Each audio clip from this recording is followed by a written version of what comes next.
Good morning mga utaw. Dito tayo ngayon sa Sabia. Hindi tayo sumabay sa grupo kasi may overtime ako eh. Yung grupong 5G papuntang sila port. Nood sila ng cruise ship na dadaong doon.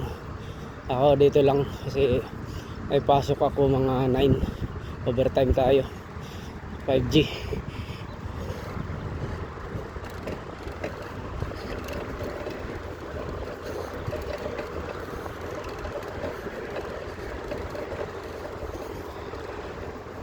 Tandahan lang, ganda ng panahon, pwedeng bumanat eh.